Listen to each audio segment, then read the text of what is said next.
Hello friends, today we will discuss the important topic of microeconomics that is oligopoly market.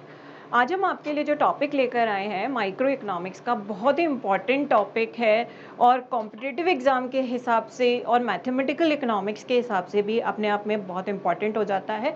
इसी को हम थोड़ा detail में discuss करेंगे। First we will discuss its definition कि oligopoly market क्या होता है। The term of oligopoly refers to an industries where there are only a small number of firms operating। यहाँ पर जो number of firms होती हैं मोनोपोली से तो ज़्यादा होंगी और परफेक्ट कंपटीशन से कम होगी। यहाँ पे जो नंबर ऑफ फर्म्स होंगी वो काफ़ी कम होगी, लाइक 4, 5, 6 मैक्स टू मैक्स 10 तक हो सकती हैं। In oligopoly market no single firm enjoys a large amount of market power. और यहाँ पर जो एक सिंगल फर्म है वो पूरे मार्केट पर अपना जो है एक तरह से रुतबा नहीं जमा पाती है। Here no single firm is able to raise its price above the price that would exist under a perfect competition scenario है। सिंगल फर्म का यहाँ पर कोई बहुत ज़्यादा एग्जिस्टेंस नहीं हो पाता है। All firms would need to collude in order to raise price and realize a higher economic profit है। और अगर हम बात करते हैं तो मोनोपोली में हमें पता है एक सिंगल फर्म होती है और ड्यूओपॉली में 2 फर्म्स हो जाती हैं और ओलिगोपॉली में जब हम बात करते हैं कि 2 से ज़्यादा फर्म है तो वो मार्केट कौन सा हो जाता है, ओलिगोपॉली मार्केट हो जाता है। तो इसमें अपन देख सकते हैं ओलिगोपॉली मार्केट जो है basically one of 2 types of market. इसमें हम 2 तरह के मार्केट को डिस्कस करेंगे। फर्स्ट इज होमोजीनियस प्रोडक्ट और सेकेंड इज हेट्रोजीनियस प्रोडक्ट। ऐसा मार्केट जहां पर के होमोजीनियस प्रोडक्ट को जो है प्रोड्यूस किया जा रहा है उस मार्केट को डिस्कस करेंगे। दूसरा है हेट्रोजीनियस जिसमें एक तरह से हम कह सकते हैं कि डिफरेंशिएटेड प्रोडक्ट जो है वो प्रोड्यूस किया जा रहा है। तो ये दूसरे तरह का इसका टाइप्स हो गया। अब पहले मैं कुछ आपसे जो डिस्कस करना चाहूँगी, we will discuss its characteristics कि ओलिगोपॉली मार्केट में बेसिकली होता क्या है। अभी हमने देखा भी था, एक तो इसमें क्या होता है, फ्यू फर्म्स होती है। फर्म्स जो हैं वो नंबर ऑफ फर्म्स बहुत कम होती हैं, लाइक 4, 5, 6 मैक्स टू मैक्स। इससे ज़्यादा से ज़्यादा 10 तक हो सकती हैं, क्योंकि परफेक्ट कंपटीशन में तो हम ये मान के चलते हैं अराउंड 100 फर्म्स भी हो सकती हैं। लेकिन ओलिगोपॉली मार्केट में अगर हम काउंटेबल फॉर्म में देखें 2, 5 और मैक्स टू मैक्स 10 तक इसमें फर्म्स हो सकती हैं। फिर बात करते हैं इंटरडिपेंडेंस की। इन फर्म्स का जो है, क्योंकि नंबर ऑफ फर्म्स कम होती है तो उनका आपस में इंटरडिपेंडेंस रहता है। अगर एक फर्म ने प्राइस ने कुछ चेंज कर दिया तो उसका इफेक्ट और फर्म्स पे भी आ सकता है। फिर है एडवर्टाइजिंग है। यहाँ पर जो फर्म्स होती हैं मार्केट में रहने के लिए वहाँ पर अपने लिए क्या करती हैं, एडवर्टाइजिंग जो है एजेंसी का उपयोग करती हैं या अपने प्रोडक्ट को मार्केट में एडवर्टाइज करती हैं ताकि वो मार्केट में एग्जिस्ट हो सके। फिर है एंट्री और एग्जिट। यहाँ पे एंट्री और एग्जिट कुछ फॉर्म तक पाया जा सकता है, क्योंकि नंबर ऑफ फर्म्स कम हैं तो वो आपस में एक तरह से फर्म को जो है छोड़कर जा भी सकती है, जो इनका ग्रुपिंग है, और उसके अंदर आ भी सकती है। फिर है लैक ऑफ यूनिफॉर्मिटी भी होती है।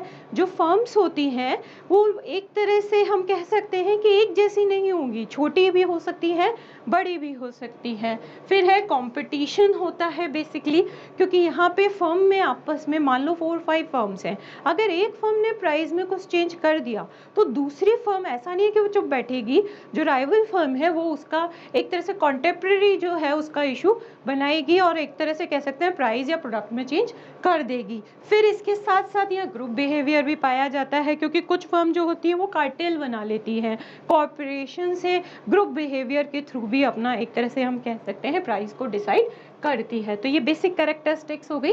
फिर हम बात करेंगे टाइप्स ऑफ ओलिगोपॉली, जो मार्केट में किस किस तरह का ओलिगोपॉली पाया जाता है।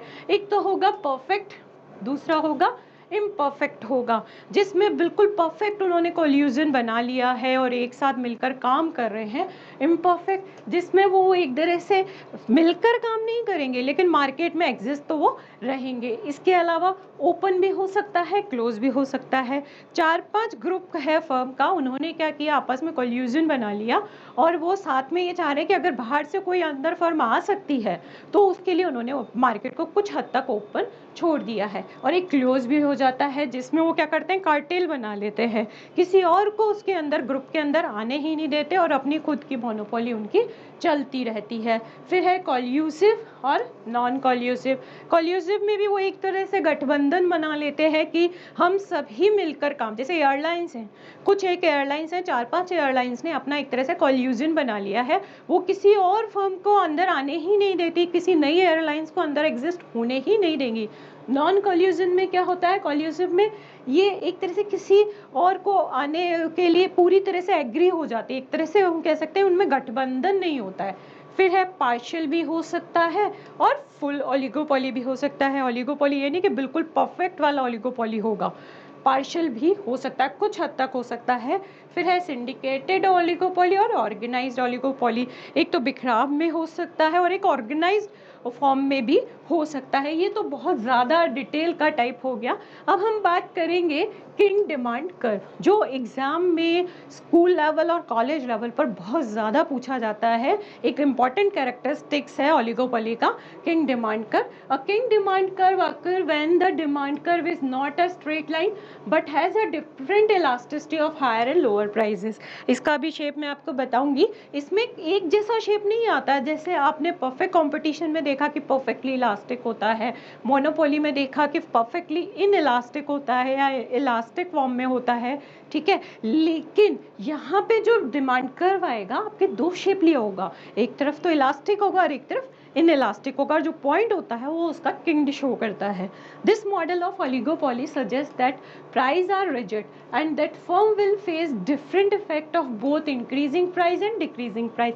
यहाँ पे प्राइस को कम करने और प्राइस को बढ़ाने, यानी इंक्रीजिंग और डिक्रीजिंग, बोथ आर जो है अफेक्ट करता है आपका किंग डिमांड कर्व से। The kink in the demand curve occur because rival firm will behave differently to price cut and price increase है, क्योंकि जो राइवल फर्म है इस फर्म की, वो इसका अपोज करेगी ही करेगी अपनी फर्म का, क्योंकि वो ये चाहेगी कि वो मार्केट में हमेशा स्टैब्लिश रहे। अब मैं किंग डिमांड कर्व का आपको एक बार शेप बताना चाह रही हूँ। मैंने अभी आपको बोला था कि जब प्राइस राइज होती है तो उसका भी इफेक्ट आता है और प्राइस फॉल होती है तो उसका भी इफेक्ट आता है। तो इन दो केस में हम देख सकते हैं, प्राइस राइज होगी तो यहाँ पे demand is elastic and sensitive to price increase है, क्योंकि यहाँ पे जो डिमांड होगा वो आपका कैसा हो जाएगा, इलास्टिक फॉर्म में हो जाएगा। और जब प्राइस फॉल होगी तो यहाँ पे डिमांड कैसा हो जाएगा आपका, इन इलास्टिक फॉर्म में आ रहा है और hardly respond when the price fall है। तो ये जो शेप आ जाता है इसको हम बोलते हैं बेसिकली किंग्ड, क्योंकि यहाँ पर जो है आप देख रहे हो डिमांड कर पहले तो इलास्टिक फॉर्म में है और फिर इन इलास्टिक फॉर्म में है, और ये सिर्फ मार्केट के, सिर्फ ओलिगोपोली मार्केट में ही किंग डिमांड कर पाया जाता है और किसी मार्केट में ये एक तरह से कैरेक्टरिस्टिक्स नहीं होती है। नेक्स्ट हम बात करेंगे ड्यूओपोली की। मैंने आपको पहले भी बताया था ड्यूओपोली क्या होता है, is a situation where two companies together on all and duopoly is the most basic form of oligopoly। oligopoly market का ही एक फॉर्म कह सकते हैं। यहाँ पर टू फॉर्म्स होंगी, a market dominated by a small number of companies है। अब इसमें दो मॉडल हम पढ़ते हैं, एक तो कुर्नो का मॉडल है और एक बर्ट्रांड मॉडल है दुओपोली में, in which firm compete in output. अगर कुर्नो मॉडल की बात करते हैं तो उसमें आउटपुट पे कम्पीट होता है, और बर्ट्रांड मॉडल में जो है बेसिकली कम्पीट ऑन प्राइस है। The Cournot model focus on the production output decision of a single firm है। A firm determine its competitors output level when the residual firm demand firm also determine its profit maximizing है। तो basically जो कुर्नो model होता है वो एक single firm की उसके फॉर्म के रूप में बात करता है। इसकी कुछ अजम्पशंस हम देख लेते हैं। There are two firms which produce a homogeneous product. मैंने आपको पहले भी बताया था ओलिगोपोली मार्केट में दो ही कंडीशन होगी, या तो होमोजीनियस प्रोडक्ट प्रोड्यूस होगा या हेट्रोजीनियस होगा। तो यहाँ पे कुर्नो मॉडल में जो है होमोजीनियस प्रोडक्ट, यानी जितनी भी फर्म है वो बिल्कुल एक जैसा प्रोडक्ट बना रही है, उनके प्रोडक्ट में कोई डिफ्रेंसिएशन नहीं है। The number of firm is fixed, यहाँ पर अगर दो फर्म है तो दो ही रहेंगी। Firm do not cooperate and there is no collusion है। अब जो फर्म है ये दोनों, ये आपस में एक दूसरे को कोऑपरेट ही नहीं कर रही है, तो इनमें क्या हो गया, नॉन कॉल्यूसिव वाला फॉर्म आ गया आपका। फर्म है market power and each firms output decision affect the goods price है, और हर फर्म का जो है प्राइस पे इफेक्ट आएगा ही आएगा। Firms are economically rational and act strategically seeking to maximize profit given their competitor decision है। फर्म रैशनल बिहेवियर करेगी, क्योंकि रैशनल बिहेवियर का इकोनॉमिक्स में वैसे ही बहुत ज़्यादा इंपॉर्टेंट कॉन्सेप्ट है। यूटिलिटी बिहेवियर कहीं भी आप चले जाओ, firm compete on quantity and choose quantity simultaneously.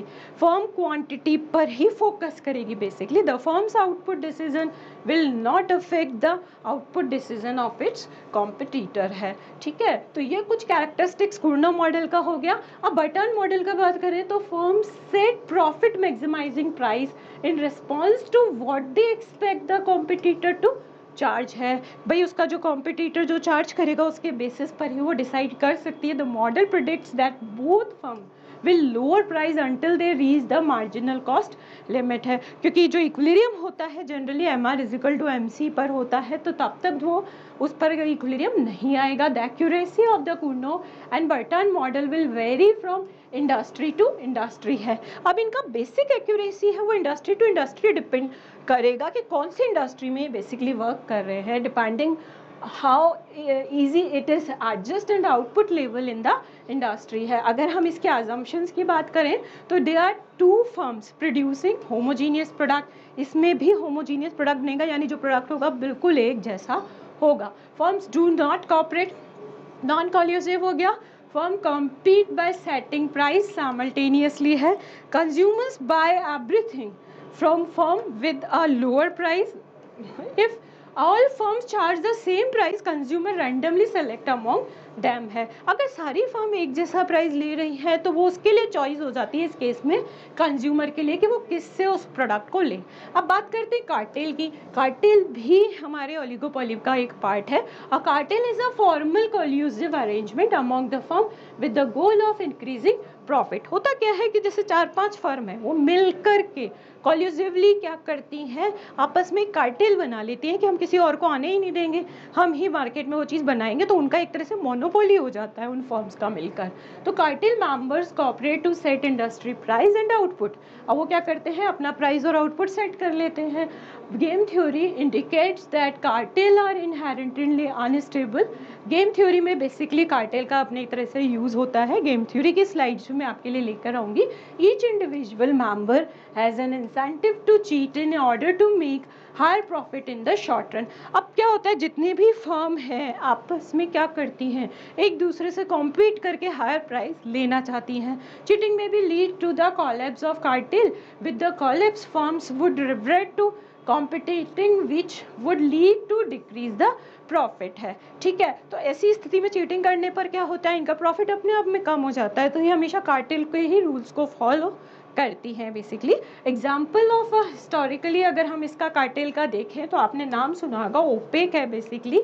Oil and petroleum जो एजेंसीज है, the organisation of petroleum export countries जो है बेसिकली, इन लोगों ने क्या किया था, अपना कार्टेल बना लिया था, जिससे कंट्रीज को बहुत दिक्कत आई थी, आपको पता होगा। इसीलिए पेट्रोल वगैरह के जो प्राइजेज हैं वो बहुत राइज हो गए थे। अब हम इसका कुछ कंक्लूजन भी एक बार को देख लेते हैं अपना ओलिगोपोली का। In an oligopoly a market in which control over the supply of commodity is in the hand of a small number of producer and each one can influence price and affect competition है। क्योंकि यहाँ पे small number of producers होते हैं, कुछ ही फर्में होती हैं जो मिलकर काम करती हैं। Firms are affect not only by its own production decision but the production decision of the other firms है। क्योंकि अब 2 ही फर्म है, 3 ही फर्म है, तो इनके प्रोडक्शन डिसीजन एक दूसरे को इफेक्ट करेंगे ही करेंगे।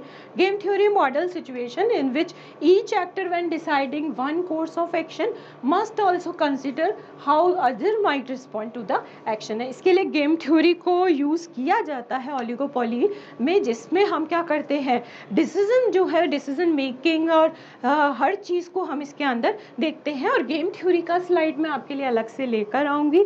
ओलिगोपोली मार्केट जो है मैथमेटिकली भी स्टडी किया जाता है, साथ में गेम थ्योरी को भी स्टडी किया जाता है। ये स्लाइड आपके लिए बहुत इम्पॉर्टेंट है। Thank you.